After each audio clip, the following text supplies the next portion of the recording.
Good morning students. जय हिंद, जय भारत, जय बिहार।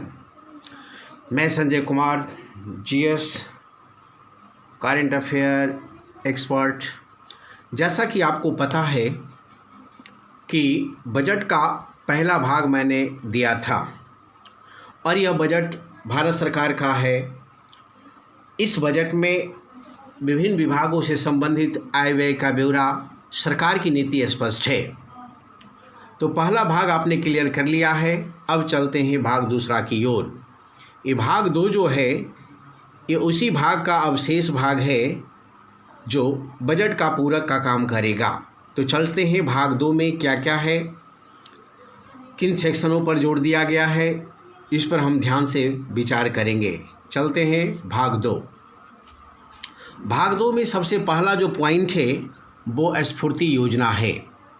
स्फूर्ति योजना वैसी योजना है जिसका संबंध एमएसएमई विभाग से है। एमएसएमई का मतलब माइक्रो स्मॉल मीडियम इंटरप्राइजेस होता है और ये इंडस्ट्री का लिमिट तय करता है कि कितना निवेश का इंडस्ट्री माइक्रो इंडस्ट्री कहलाएगा, कितना का स्मॉल कहलाएगा, कितना का मीडियम कहलाएगा।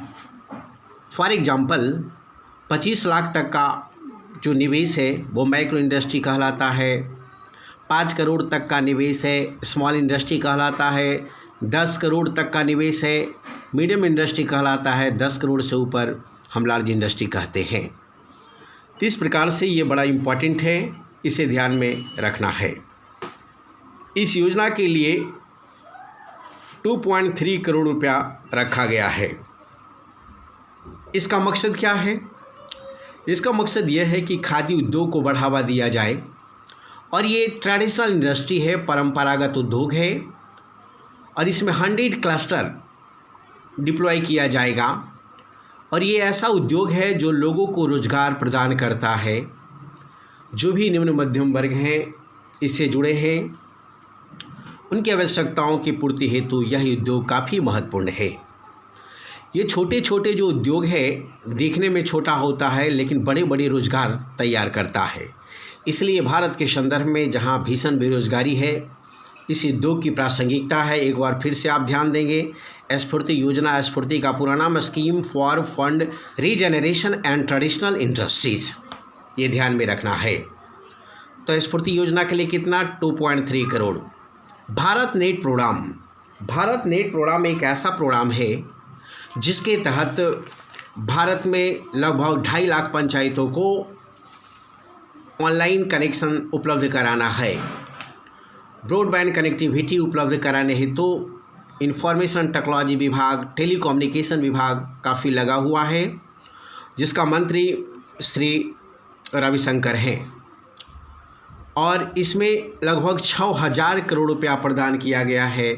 इसे ध्यान में रखना है। ये भारत नेट प्रोग्राम है 6,000 करोड़। जल जीवन मिशन, इसके लिए 3,60,000 करोड़ रुपए का प्रावधान है। जल जीवन मिशन एक ऐसा कार्यक्रम है जिसके तहत भारत के हर घर में पेयजल उपलब्ध कराना है और बिहार सरकार पहले ये प्लानिंग लागू किया था, हर घर नल जल योजना। उसी को ध्यान में रखते हुए ऐसा लगता है कि भारत सरकार ने भी अपनाया कि 2024 तक हम हर घर में बिजली उपलब्ध करिए, जल उपलब्ध कराएंगे, पेयजल उपलब्ध कराएंगे। इसके लिए 3,60,000 करोड़ रुपए का प्रावधान किया गया है और ये बड़ा इम्पॉर्टेंट है, इसे ध्यान में रखना है। इसके अलावे हमारा जो है कल्याण से संबंधित है। हम जानते हैं ये जो बजट हमारा है ये कल्याणकारी बजट है, घाटे का बजट है। कल्याणकारी कार्यक्रम के लिए हम ऋण लेकर ये बजट बनाते हैं, घर से बाहर से ऋण लेते हैं और ये बजट बनाते हैं। इस कारण से राजकोषीय घाटा होता है और इसके लिए कल्याणकारी कार्यक्रम को अपनाते हैं। एससी और ओबीसी के लिए, एससी मतलब schedule caste, OBC other backward classes, ये जो कल्याण खर्च है इसके लिए 25,000 करोड़ रुपया रखा गया है। कितना? 25,000 करोड़ रुपया कर रखा गया है। एससी और ओबीसी के लिए कितना रखा गया है? 85,000 करोड़। ये 85,000 करोड़ जो है किसके लिए? एससी और ओबीसी कल्याण खर्च के लिए रखा गया है। जबकि एसटी के लिए अलग रखा गया है। एसटी मतलब scheduled tribe welfare fund. Scheduled tribe in the sense of जो भी हमारे आदिवासी भाई हैं, मुंडा हो, बिरहोर, गारो, खासी, जैंतिया, ये सारे जो है, ये जो है आपका, ये जो सांस्कृतिक रूप से काफ़ी रिच हैं लेकिन आर्थिक रूप से काफ़ी कमज़ोर है। इसलिए आर्थिक सशक्तिकरण हेतु सरकार 53,700 करोड़ रुपया रखा गया है। इनके जीवन में आमूलचूल परिवर्तन की आवश्यकता है। भीषण गरीबी है इसलिए और पिछड़ापन है, ज़रूरत है सरकार को विशेष रूप से ध्यान देने का। आदिवासी मामले का मंत्री अभी कौन है, हमें मैसेज करके बताएंगे।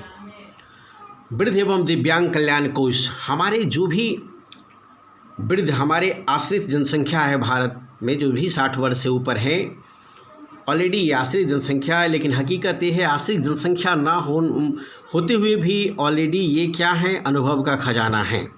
इसलिए इनके हितों की रक्षा करना सरकार की जिम्मेदारी है। और वो भी दिव्यांगजन हैं हमारे, ऑलरेडी इन्हें भी कल्याणकारी कार्यों के लिए हमारे पास 9500 करोड़ रुपया बजट में रखा गया है। और कहा जाता है ये फिजिकली कमज़ोर वर्ग होते हैं जिन्हें विशेष ध्यान देने की ज़रूरत होती है। प्रधानमंत्री किसान कल्याण सम्मान निधि योजना है ये, और इसके तहत सरकार 54,370 करोड़ रुपया रखा है। जबकि 19-20 के बजट में 75,000 करोड़ रुपया रखा गया था। अब आप देखेंगे, डायरेक्ट प्रश्न पूछ सकता है कि प्रधानमंत्री कृषि सम्मान निधि योजना के तहत पहले से के बजट के सापेक्ष कितने % की कमी कर दी गई, तो लगभग 30% बजट की कमी की गई है। इसे ध्यान में रखने की ज़रूरत है। नेक्स्ट में है हमारा भारतीय खाद्य निगम आवंटन। तो भारतीय खाद्य निगम को ऑलरेडी सरकार 1,51,000 करोड़ रुपए से घटाकर इसका आवंटन कितना कर दिया गया, 75,000 करोड़। ये 75,000 करोड़ आवंटन कर दिया गया है, जबकि इसे कितना ज़रूरत है, 2,14,000 करोड़ का इसकी ज़रूरत है, लेकिन कितना दिया गया है, 75,000 करोड़। और हमारी जितने सारी खाद्य सामग्री है उसका संरक्षण प्रदान करती है FCI, इसे ध्यान में रखने की ज़रूरत है। और ये जो है सरकार जो सब्सिडी उपलब्ध कराती है, खाद्य सब्सिडी जो है उपलब्ध कराती है, इसके तहत क्या करती है, इसके तहत 33 रुपये किलो चावल खरीदती है, जबकि 3 रुपये किलो उपलब्ध कराती है। फूड सिक्योरिटी योजना के तहत 24 रुपये किलो गेहूँ खरीदती है और 2 रुपये किलो उपलब्ध कराती है। और खाद्य सुरक्षा योजना के तहत आप जानते हो कि खाद्य सुरक्षा योजना के तहत प्रत्येक व्यक्ति 5 किलो अनाज प्रति माह जो मिलता है, तो सरकार कहाँ से उपलब्ध कराती है, भारतीय खाद्य निगम के माध्यम से। ये ध्यान में रखने की ज़रूरत है। तो भारतीय खाद्य निगम को कितना उपलब्ध कराया गया, 75,000 करोड़, इसे ध्यान में रखिएगा। राजकोषीय घाटा, फिजिकल डेफिसिट, बड़ा इम्पोर्टेंट। राजकोषीय घाटा वैसी घाटा होती है जब सरकार का व्यय अधिक हो जाए और आय कम हो, तो इस आय को पूरा करने के लिए घर बाहर से जो ऋण लेती है, इसके कारण जो घाटा होता है, दरिद्र राजकोषीय घाटा है। और ये GDP का कितना % रखा गया है, 3.8%। किस वर्ष के लिए, 19-20 के लिए रखा गया है। ये 19-20 जो हमारा है, इसके लिए एस्टिमेट बजट पेश किया गया है और 3.8%, जबकि यही राजकोषीय घाटा 20-21 के लिए 3.5% रखा गया है। इसे ध्यान में रखने की ज़रूरत है, 3.5%। तो राजकोषीय घाटा 2020-21 के लिए कितना, 3.5%, जबकि 19-20 के लिए संशोधित कितना, 3.8%, जबकि राजस्व घाटा कितना, 2.7%। ये राजस्व घाटा क्या है, सरकार जो विभाग चलाती है उसका टारगेट होता है कि इस विभाग से इतना कलेक्शन करना है टैक्स का, और यदि इतना नहीं हो पाता है तो इस कारण से क्या होता है, ये राजकोषीय घाटा होता है, ये राजस्व घाटा होता है। ध्यान में रखने की ज़रूरत है। और सरकारी विभाग जो चलाया जाता है, इस कारण से इस पर घाटा होता है। हालांकि दोनों में अंतर ये है कि ऑलरेडी यहाँ पे लायबिलिटी नहीं होती इस घाटा के कारण, लेकिन राजकोषीय घाटा में क्या होता है, लायबिलिटी होती है। हमें कर्ज के रूप में वापस करना होता है जो हम कर्ज लेते हैं, इसके साथ ब्याज भी हमें देना पड़ता है। इस कारण से हमारा राजकोषीय घाटा क्या होता रहा है, बढ़ता जा रहा है। इसका कारण और है कि सब्सिडी जो हमारा है वो बढ़ रहा है। हम सब्सिडी देते हैं लगभग 2,62,000 करोड़ 2020-21 के लिए हम सब्सिडी देंगे, जिसमें सर्वाधिक खाद्य सामग्री पे सब्सिडी जाएगा, दूसरा उर्वरक पे जाएगा और तीसरा जो है पेट्रोलियम पे जाएगा। इसे ध्यान में रखेंगे। सरकार कहती है कि 2018-19 में हमने डिजिटल ट्रांजैक्शन किया है 7 लाख करोड़ रुपया। इसका मतलब ये है कि ऑनलाइन पेमेंट जो है ज़बरदस्त है और इसमें सरकार सफल है। इसका मतलब है कि 7 लाख करोड़ का ट्रांजैक्शन हुआ है, डिजिटली ट्रांजैक्शन सरकार दावा करती है वर्ष 18-19 में, क्योंकि 18-19 का वास्तविक फिगर आ गया है, इसे ध्यान में रखने की ज़रूरत है। पूछेगा 16 सूत्री कार्यक्रम का संबंध किससे है, तो 16 सूत्री कार्यक्रम का संबंध कृषि विभाग से है। जैसा कि आप जानते हो कि किसानों के इनकम को दुगना करना चाह रही है सरकार, तो इसके लिए बहुत सारा 16 कार्यक्रम है, जिसमें 100 जो ज़िला है वो वाटर स्ट्रेस डिस्ट्रिक्ट जो है, वहाँ पर पानी की कमी है, वहाँ पर विकास करना है। दूसरा है कुसुम योजना के तहत सरकार क्या कर रही है, किसानों को कुसुम योजना के तहत सरकार किसानों को क्या कर रही है, कुसुम योजना के तहत सरकार किसानों को सोलर पंप उपलब्ध करा रही है।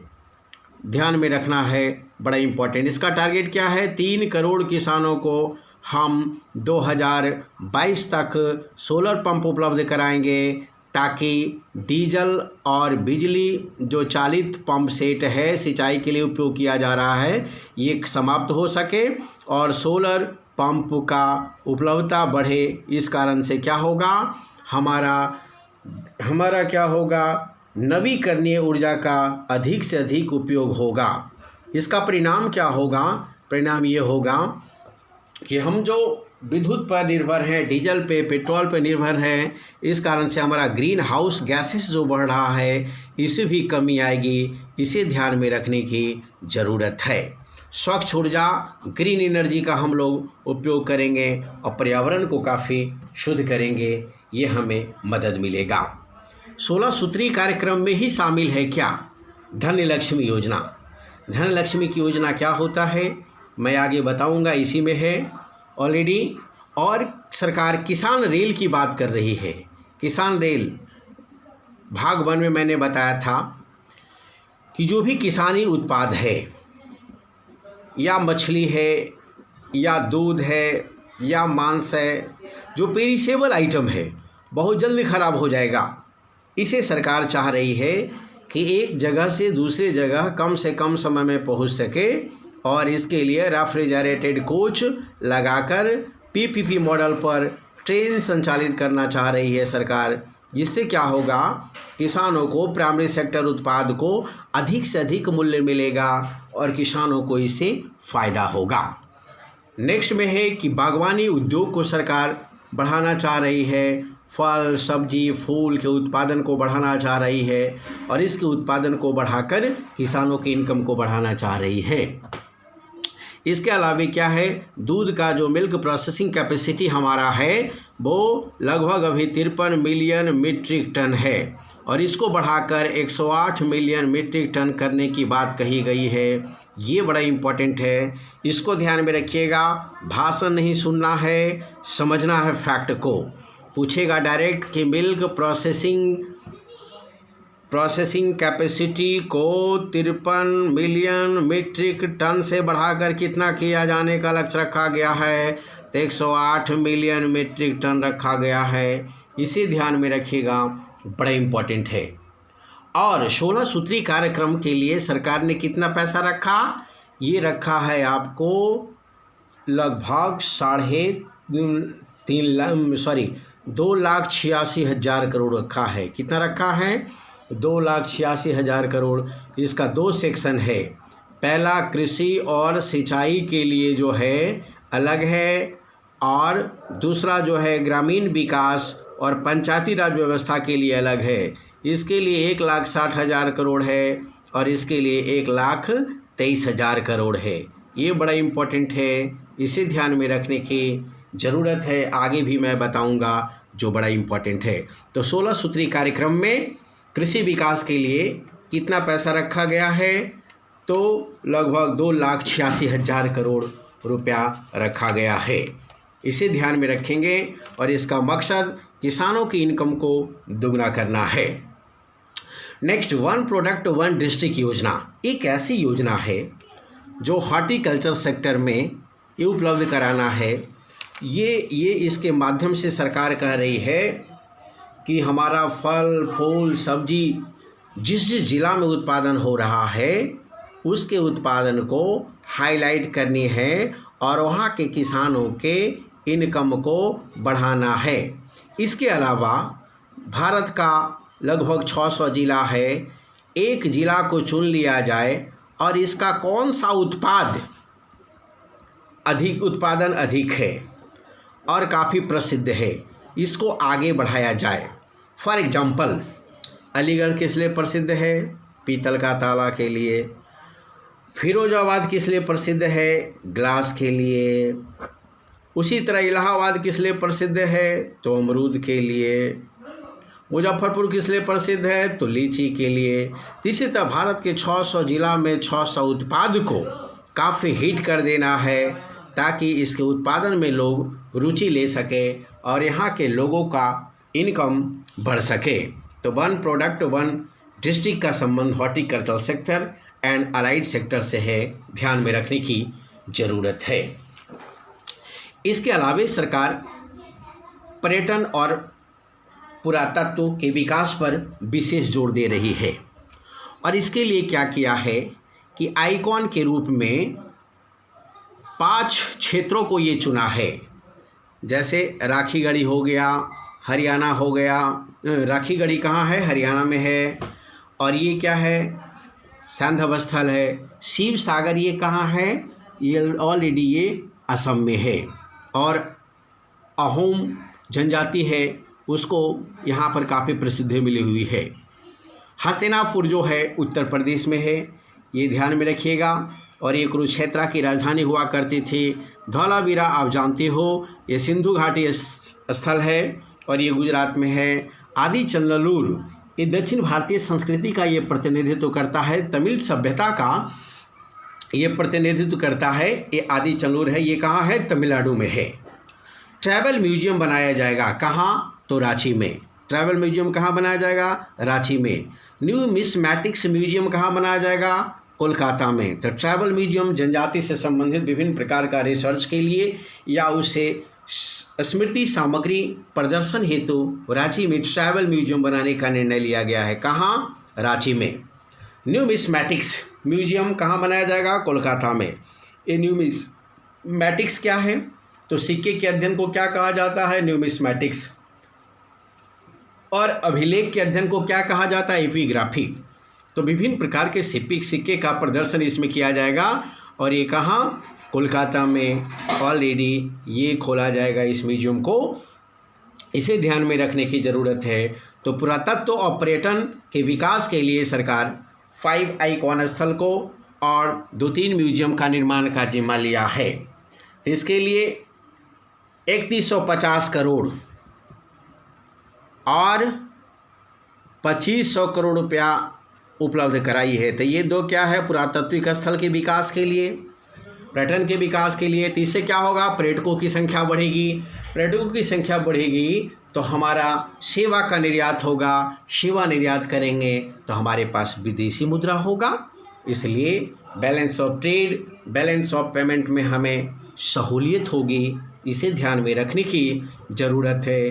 बैलेंस ऑफ ट्रेड और बैलेंस ऑफ पेमेंट क्या है ये मैं बताऊंगा आपको। इकोनॉमी का क्लास लूँगा जीएस, उसमें इसे ध्यान में रखिएगा। तो इस प्रकार से हमने अभी इस पेज में काफ़ी इम्पॉर्टेंट फैक्ट को पढ़ा। इसमें हम इसको रिपीट कर लेते हैं कि स्फूर्ति पूछ सकता है एग्जाम में। इसमें कैसे क्वेश्चन आएगा, इसमें पूछेगा स्फूर्ति का पूरा नाम बताइए, the scheme for fund regeneration travel industry, कितने पैसे रखा गया है 2.3 करोड़, किस विभाग से संबंधित है एमएसएमई से। भारत नेट प्रोग्राम के तहत 2020-21 के बजट में कितना पैसा उपलब्ध कराया गया 6,000 करोड़। जल जीवन मिशन के लिए सरकार कितने पैसे उपलब्ध कराए हैं 3,60,000 करोड़। और एससी और ओबीसी कल्याण खर्च के लिए कितना पैसा रखा गया है 85,000 करोड़।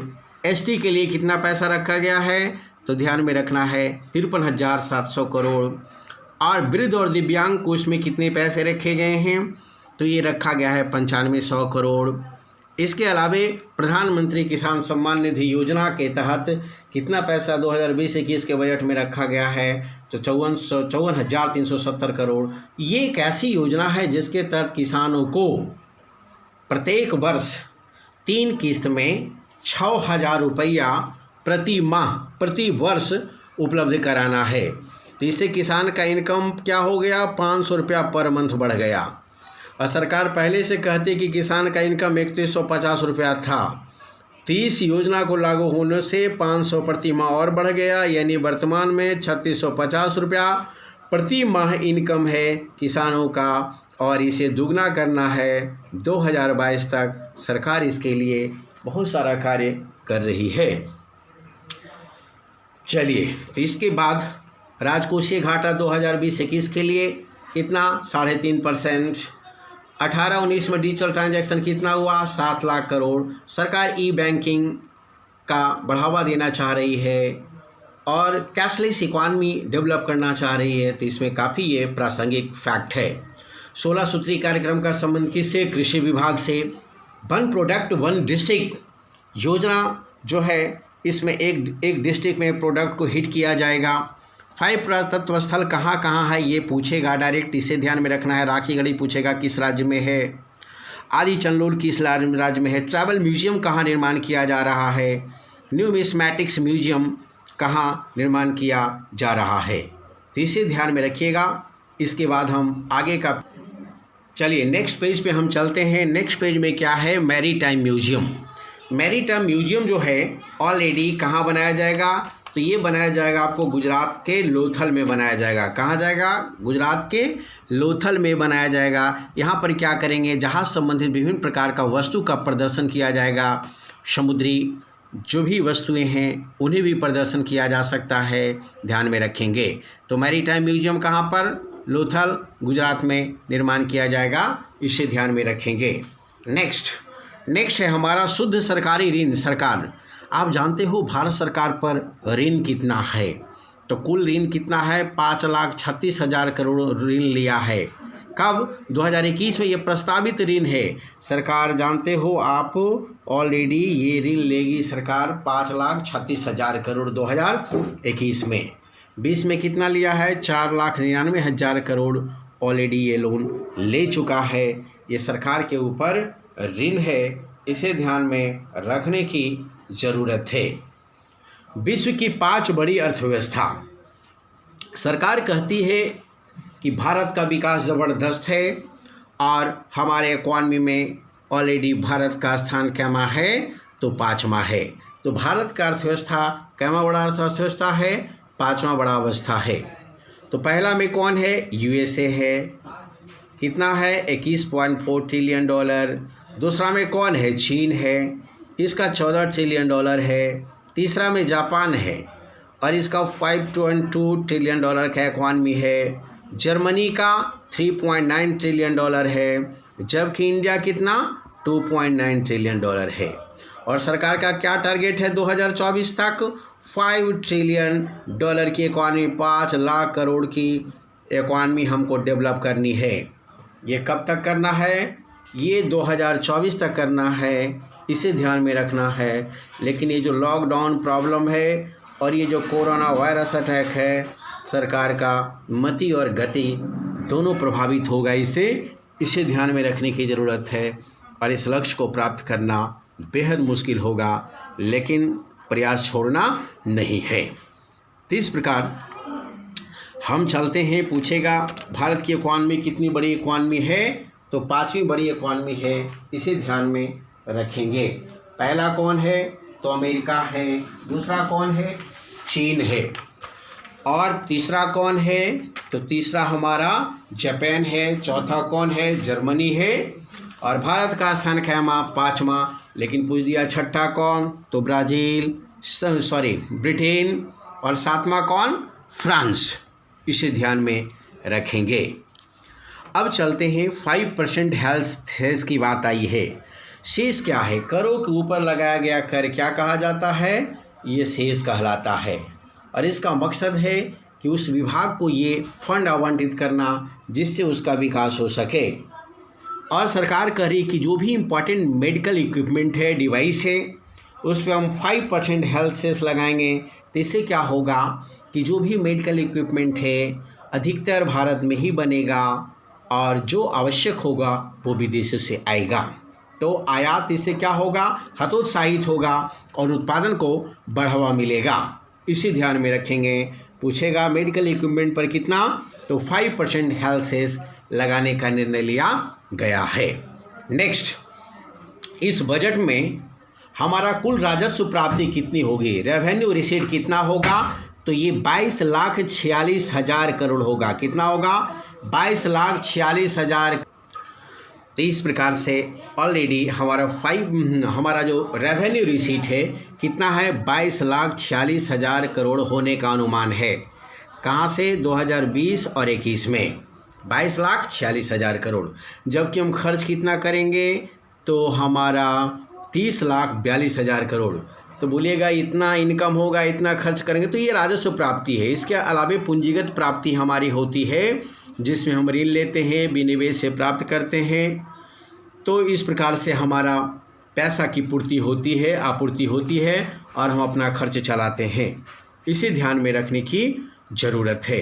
तो इस प्रकार राजस्व प्राप्ति हमारा कितना होगा? 20,46,000 करोड़। ये बड़ा इम्पॉर्टेंट है, इसे ध्यान में रखेंगे। इसके अलावे हम चलते हैं। ऑलरेडी हमारा जो होगा ये व्यय कितना है? 30,42,000 करोड़। यानी कि इस साल 2020-21 में हम कितना खर्च करेंगे? 30,42,000 करोड़ खर्च करेंगे। जबकि ध्यान से समझिएगा 19-20 में हमने कितना खर्च करने का लक्ष्य रखा था? 28 लाख हमने कितना खर्च करने का लक्ष्य रखा था? ऑलरेडी 19-20 में तो ऑलरेडी 27,86,000 करोड़ ये लक्ष्य रखा था। कितना? 27,86,000 करोड़। लेकिन एस्टिमेटेड आकलन जो आया है ये ध्यान में रखना है। हमारा जो 19-20 के लिए जो फिर से रिवाइज एस्टिमेट आया है उसमें सरकार ने क्या बताया कि नहीं 27,86,000 करोड़ नहीं खर्च होगा, बल्कि 26,98,000 करोड़ खर्च होगा। इसे ध्यान में रखिएगा। कितना था टारगेट? टारगेट था 27,86,000 करोड़, लेकिन खर्च कितना किया? 26,98,000 करोड़। इसे ध्यान में रखने की ज़रूरत है 19-20 में। इसी प्रकार सरकार 30,42,000 करोड़ खर्च करने का प्लान किया है, लेकिन ये सारा फिगर बदलेगा क्योंकि कोरोना अटैक, वायरस अटैक है, कोविड अटैक है, इसलिए ये सारा फिगर बदलेगा। अगले बजट में हम लोग बात करेंगे, इसे ध्यान में रखना है। तो इस प्रकार से 30,42,000 करोड़ रुपया व्यय होगा, कुल व्यय हमारा। पीपीपी का मतलब दो होता है, ध्यान में रखेंगे। पीपी का मतलब होता है पब्लिक प्राइवेट पार्टनरशिप और एक होता है परचेजिंग पावर पैरिटी। तो पब्लिक प्राइवेट पार्टनरशिप की बात करेंगे। 150 नई ट्रेन चलाने की बात की गई है। ये जो नई ट्रेन होगी ये पीपी मॉडल पर होगी, इसे ध्यान में रखेंगे। और ये प्रॉफिट ओरिएंटेड ज़्यादा होगा, इसे भी ध्यान में रखिएगा। सरकार प्रबंधन कुशलता के लिए पीपीपी मोड पर ये ट्रेन चलाना चाह रही है क्योंकि घाटा ज़बरदस्त हो रहा है, इसे ध्यान में रखेंगे। पर्यटन विकास के लिए कितना पैसा रखा है? 2500 करोड़।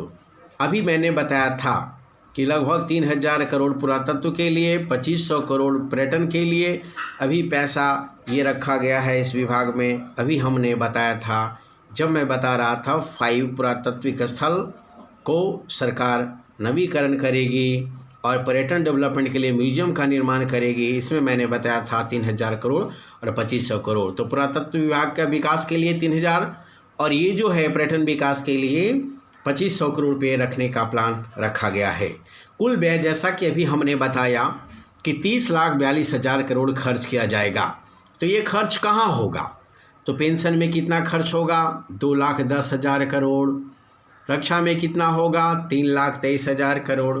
सब्सिडी में कितना होगा? 2,62,000 करोड़, जबकि 3,38,000 करोड़। सब्सिडी को समझ लीजिए, सब्सिडी जो है ये आपका वैसा खर्च है, ये राज्य खर्च है, ये राज्यों की तरफ से खर्च किया जा रहा है और इसके तहत एक वस्तु जो है बाजार मूल्य पे 5 रुपया है, सरकार उसको 1 रुपये उपलब्ध करा रही है, तो क्या हो गया? 4 रुपये, ये सब्सिडी हो गया।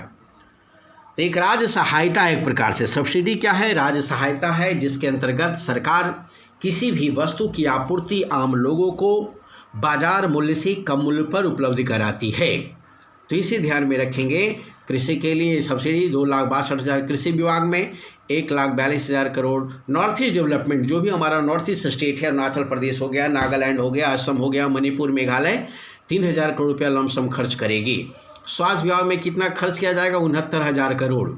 ध्यान में रखिएगा, 69,000 करोड़, इसे ध्यान में रखेंगे। गृह विभाग, लॉ एंड ऑर्डर डेवलपमेंट के लिए 1,14,000 करोड़।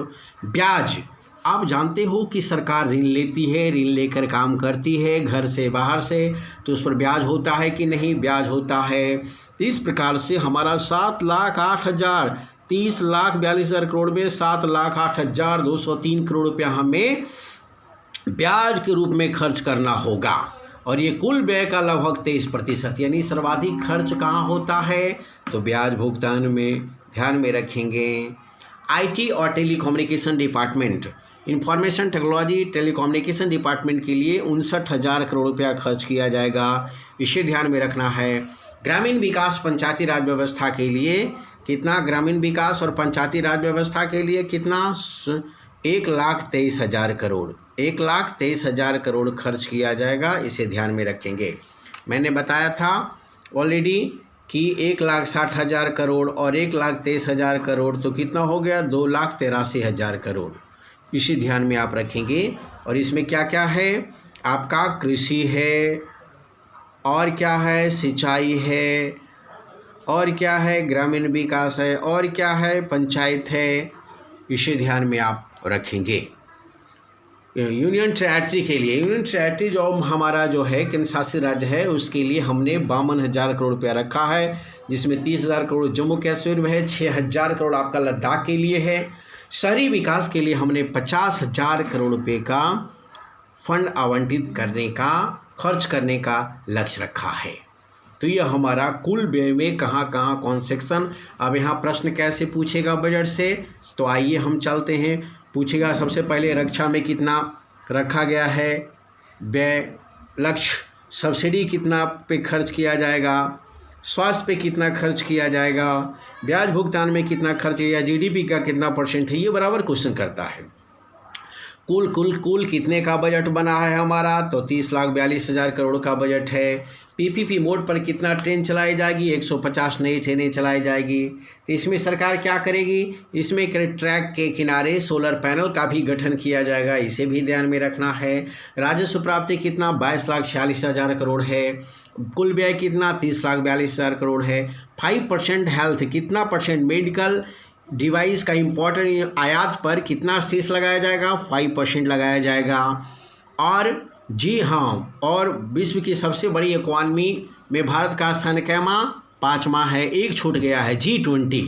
तो G20 समझ लीजिए, G20 एक ऐसा संगठन है जिसकी स्थापना 1999 में हुआ, और इसमें 19 देश और एक यूरोपीय यूनियन है। ये क्या करता है, अंतर्राष्ट्रीय स्तर पर जो भी इम्पोर्टेंट मुद्दे हैं उस पर बैठक करती है, और इसके अलावे इकॉनमी कैसे डेवलप हो इस पर वो विचार करती है।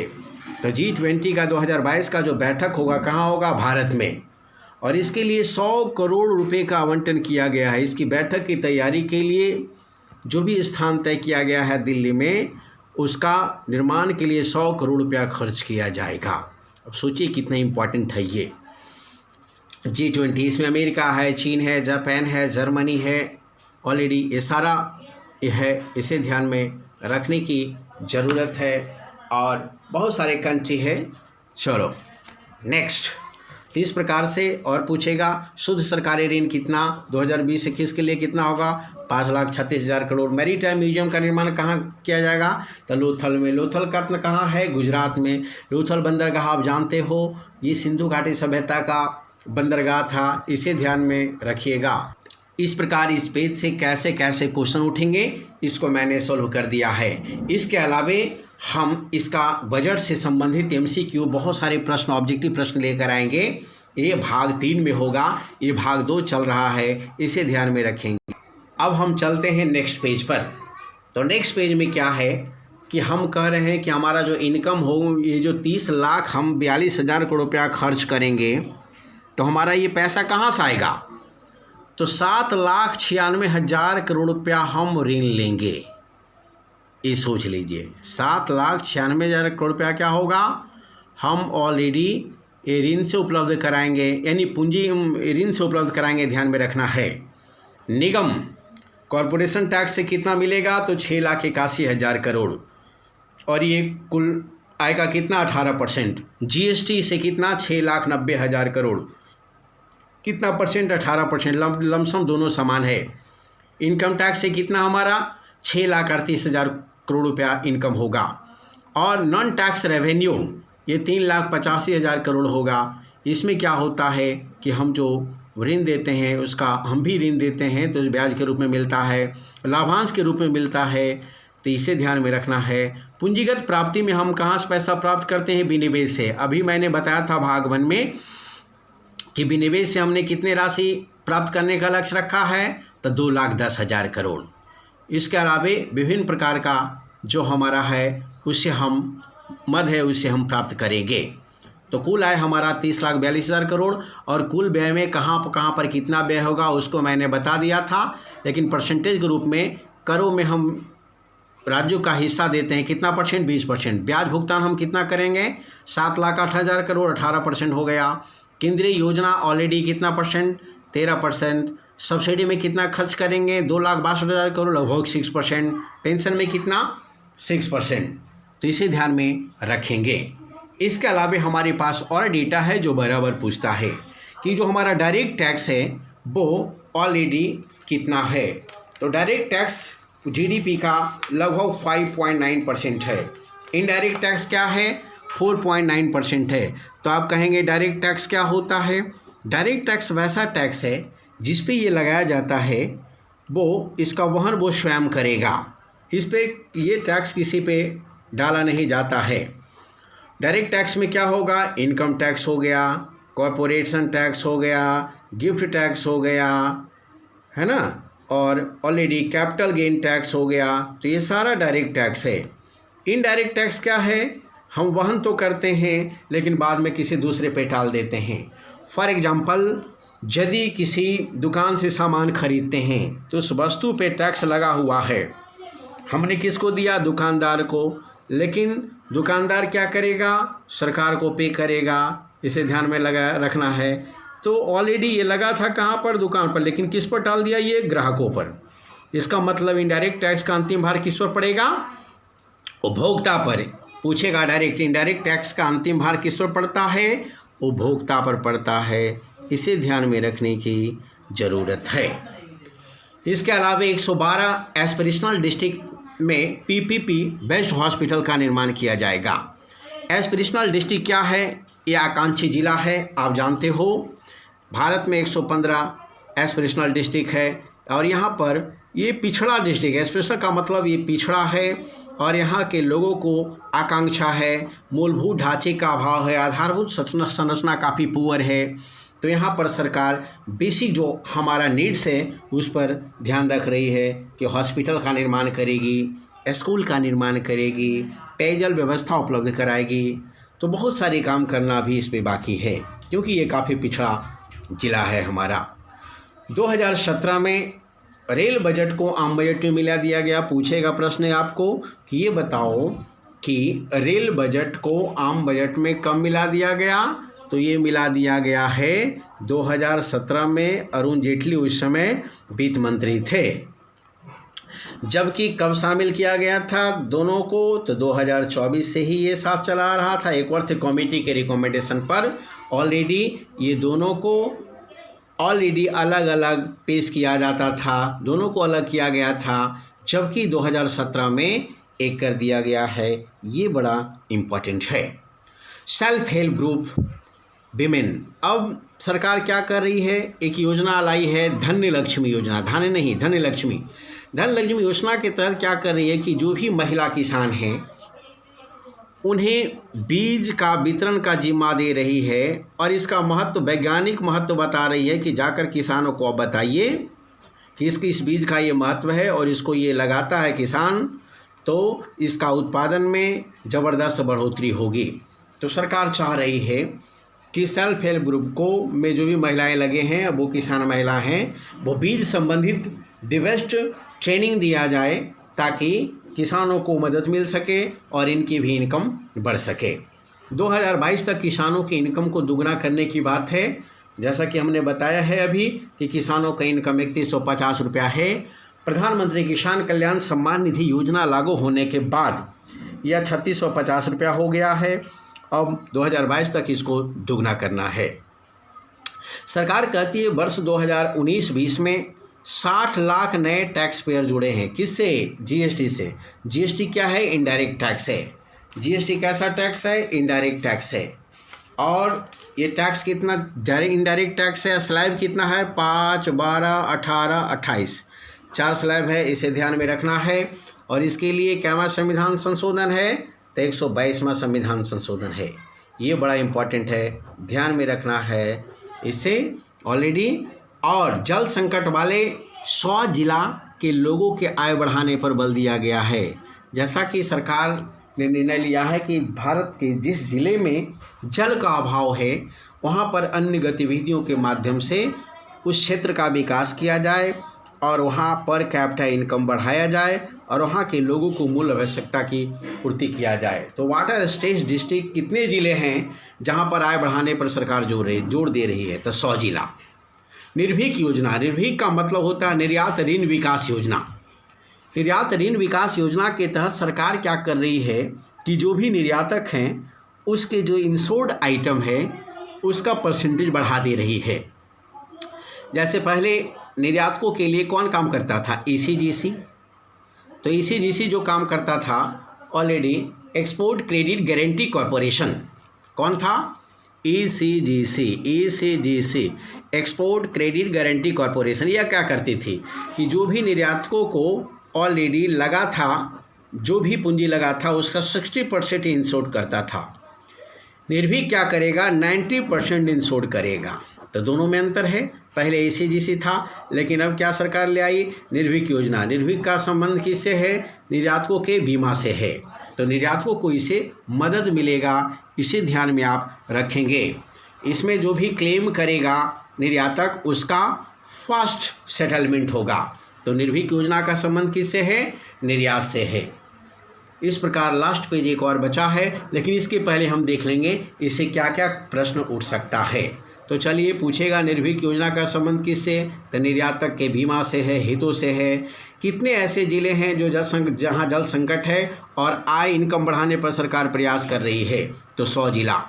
जीएसटी में टैक्स पेयरों की संख्या कितना बढ़ा है? तो 60 लाख बढ़ा है 19-20 में। कितने कब तक किसानों की इनकम को दुगना कर दिया जाएगा? 2022 तक। कितने धन्य लक्ष्मी का संबंध किससे है? तो जो भी किसान से जुड़ी महिलाएं हैं उनको बीज से संबंधित प्रशिक्षण दिया जाएगा। रेल बजट जो है आम बजट में कब मर्ज किया गया? तो 2017 में किया गया है, ध्यान में रखना है ऑलरेडी। और इसके अलावा जो है आपका कितने ऐसा डिस्ट्रिक्ट है जहां पर PPP बेस्ड हॉस्पिटल का निर्माण किया जाएगा? 112। इनडायरेक्ट टैक्स और डायरेक्ट टैक्स दोनों का रेवेन्यू कौन ज़्यादा है? तो डायरेक्ट टैक्स का है 5.9% है। इसके अलावा हमारा जो 30,42,000 करोड़ आय होगा हम जो प्राप्त करेंगे, तो सर्वाधिक कहाँ से होगा? ऋण से 7,96,000 करोड़, निगम से कितना? 6,81,000 करोड़, जीएसटी से कितना? 6,90,000 करोड़, इनकम टैक्स से कितना? 6,38,000 करोड़, और नॉन टैक्स रेवेन्यू कितना? 3,85,000 करोड़ ऑलरेडी ध्यान में। तो इस बजट का लास्ट पेज है, ध्यान में रखेंगे, बड़ा इंपॉर्टेंट है। पूछेगा ये बताओ एनर्जी और रिन्यूएबल एनर्जी के लिए सरकार ने कितना रखा है? तो लगभग 22,000 करोड़ रुपया रखा है। वर्ष 2020-21 के बजट में कितना पैसा रखा गया है? विद्युत नवीकरणीय ऊर्जा में 22,000 करोड़ रुपया रखा गया है। इसके अलावा नेशनल टेक्सटाइल मिशन तकनीकी वस्त्र निर्माण हेतु, मेडिकल के क्षेत्र में, मोबाइल के क्षेत्र में विभिन्न प्रकार के जो वस्त्र की निर्यात जरूरत होती है उसकी पूर्ति के लिए सरकार 1480 करोड़ रुपया रखा है। परिवहन विकास के लिए इस बजट में कितना पैसा रखा गया है? 1,70,000 करोड़, इसे ध्यान में रखेंगे। और इसके अलावा first union budget for independent India कब कौन पेश किया? के अनुपम सेठी। कब? 1947 में, याद रखेंगे। मैक्सिमम बजट, सर्वाधिक बार बजट कौन पेश किया? मोरारजी देसाई 10 बार। और कृषि सिंचाई ग्रामीण विकास जो मैं बराबर बता रहा था, इसके लिए कितना पैसा रखा गया है? 2,83,000 करोड़, ध्यान में रखना है। 2030 तक भारत में सर्वाधिक कामगार जनसंख्या होगा। ऑलरेडी ये कामगार जनसंख्या कौन है? तो ये 15 से 59 वर्ष वाले हैं, इसे ध्यान में रखेंगे। इसके अलावा सरकार कह रही है कि नेशनल इंफ्रास्ट्रक्चर पाइपलाइन, हम जानते हैं एनर्जी प्रोवाइडर के लिए ऑलरेडी हमारी पाइपलाइन की ज़रूरत होती है, तो इसके लिए सरकार अगले 5 साल में 103 लाख करोड़ रुपया खर्च करने का प्लान बनाई है। 2021 तक 150 हायर एजुकेशन इंस्टीट्यूशन को अप्रेंटिस प्रोग्राम के तहत जोड़ा जाएगा। इसमें क्या होगा कि सरकार अध्ययन के साथ साथ लोगों को टेक्निकल जॉब ट्रेनिंग उपलब्ध कराएगी, ताकि जो भी बच्चे हमारे निकल रहे हैं कॉलेज से वो बेरोजगार ना हों। इसके अलावा रेलवे को चलाने के लिए जो हमारा ऑपरेटिंग रेशियो है बराबर पूछता है कितना भी है, तो वर्ष 2021 में 96.2% रखा गया, यानी 100 रुपया रेल कमाती है तो 96 रुपया खर्च कर देती है, इसे ध्यान में रखना है। जबकि रिवाइड एस्टिमेट के तहत पहले टारगेट क्या था? 95, लेकिन कितना आया? 97 रुपया, इसे ध्यान में रख। 100 रुपया कमाई, 97 रुपया ऑलरेडी 46 पैसा ये खर्च कर देती है। इसके अलावा पूछे गए गैर योजनागत व्यय। गैर योजनागत व्यय, एक योजनागत व्यय होता है, दूसरा गैर योजनागत व्यय होता है। एक प्लानिंग एक्सपेंडिचर होता है, दूसरा नॉन प्लानिंग एक्सपेंडिचर होता है। नॉन प्लानिंग एक्सपेंडिचर में वैसा व्यय जो होता है वो पब्लिक एक्सपेंडिचर होता है, लेकिन इसका विकास कार्य से कोई मतलब नहीं होता है। जैसे रक्षा व्यय हो गया, पेंशन हो गया, महंगाई भत्ता हो गया, बाढ़ हो गया, सुखाड़ हो गया, ओलावृष्टि, ये सारा जो खर्च होता है ऑलरेडी ये व्यय होती है, लेकिन इसका मूलभूत विकास पर कोई प्रभाव पड़ता नहीं है। इस प्रकार हम बजट का द एंड करते हैं, इसे ध्यान में रखना है। ये 3 फिगर पहले का है, इसे ध्यान में रखेंगे। और इस प्रकार बजट भारत सरकार का ये जो बजट है ऑलरेडी ये जो है भारत 2020-21 बजट है, ये बड़ा इम्पोर्टेंट है, इसे ध्यान में आप रखेंगे। इस प्रकार आपका बजट चैप्टर पूरा हुआ। और तीसरा वीडियो में हम लेकर आएंगे ऑब्जेक्टिव वस्तुनिष्ठ प्रश्न। जो भी बजट से संबंधित ऑब्जेक्टिव क्वेश्चन होगा उसका हम विश्लेषण करेंगे आपके सामने। और इस प्रश्न से बाहर एग्जाम में नहीं आता है। प्रश्न को सही ढंग से समझिए, फैक्ट को समझिए, भाषण नहीं सुनना है, ध्यान में रखना है। आजकल जो भाषण चल रहा है उसको नहीं सुनना है, फैक्ट को समझना है। समझदारी ही सफलता है, जो जितना समझदार है वो ज़्यादा सफल है। बजट से संबंधित हमारा इंडियन इकोनॉमी का चैप्टर है, करेंट का चैप्टर है, और इससे प्रश्न कम से कम 10 होते हैं, इससे जुड़े प्रश्न होते हैं। तो ये ध्यान में रखकर स्टडी करनी है। हमें क्यों पढ़नी चाहिए, क्या पढ़ना है, इसे ध्यान में जरूर रखना है, और उसकी प्रासंगिकता को ध्यान में रखना है। तो इस प्रकार से आज यही समाप्त होता है। और इससे संबंधित क्वेश्चन कैसे उठेगा हम अगले वीडियो में लेकर आएंगे, और टोटल ऑब्जेक्टिव बजट से संबंधित क्वेश्चन क्लियर करेंगे। तो इस प्रकार दैट्स ऑल। जय हिंद, जय भारत, जय बिहार।